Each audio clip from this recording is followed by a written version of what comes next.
My name is Ava and this is my third week presentation for the listening and pronunciation course.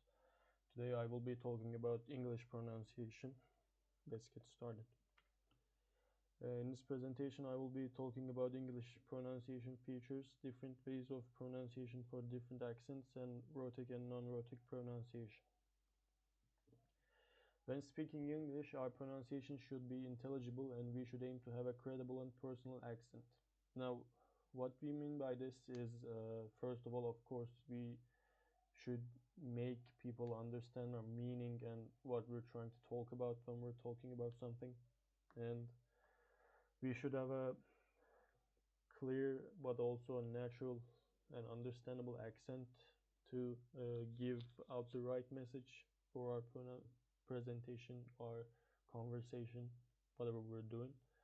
And personal, of course, it should be like our natural pronunciation accent, because if we force ourselves to have an accent that we can't naturally have, it will make it sound unprofessional and uncomfortable, so we won't be giving the exact message that we're aiming to give.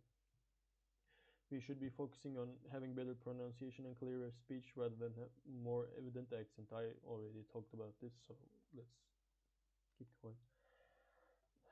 Intelligibility. Professors Tracy Derving and Murray Monroe state that speech is intelligible when listeners can understand the speaker's intended message.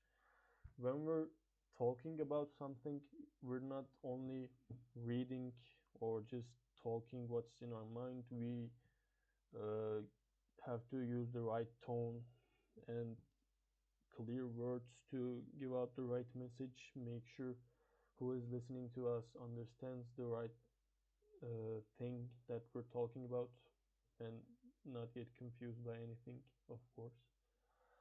A negative evaluation of your accent will affect the way that you are perceived. Our society is kind of unfortunately evolved to discriminate against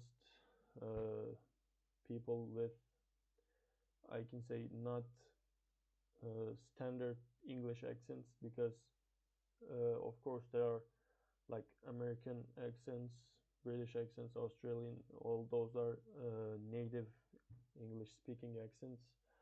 And when someone other than those countries, someone from countries other than those speak English, some people perceive it as like not believable, not trustable sources, and that's a very wrong thing, but it happens, unfortunately. And having a standard English accent can be useful in certain situations, but it's important to be aware that it's very difficult to attain a native accent. Therefore, having a natural accent should be welcome as long as our intelligibility is unaffected. Of course, like when in a, I think I can say, more professional environment, having a standard English accent that is more, I guess, professional can be better in some ways, but it shouldn't be a big problem that we are talking in our natural accent. We always, of course, make mistakes. That's a very normal thing, but when speaking a language in general other than our native language, of course there's going to be some differences in our accent and the way we say the words. This is 10 parts of pronunciation, accent stuff. One is rhoticity. I'm gonna talk about that in a later slide, so let's pass that for now. Stress is how we, I guess, press some sounds that we make, or how, long we talk about some vowels, or how loud we say some sounds, we get some sounds out, I guess you could say. Three is vowel length, which is, sometimes in certain words that you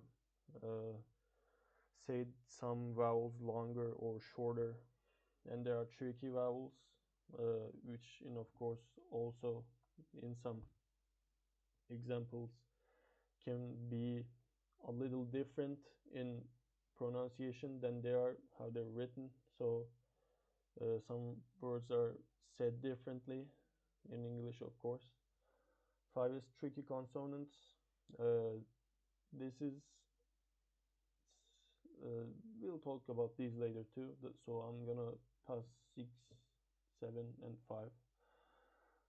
Misleading spelling is kind of like tricky vowels, and uh, natural speech and suprasegmental features are how we ourselves get out some sounds, like I said before. Now, rhoticity in English. Rhoticity can be defined as the characterization of speech by the pronunciation of the R sound. There are rhotic accents and non-rhotic accents, which you could say for rhotic it's American English, which is a rhotic accent, and Australian and British English is more of a non-rhotic accent. We will be talking about the history of these accents too. Uh, Americans usually get the R sounds pressed more, while British and Australians just not use the R sound in words sometimes. But it has to be like not.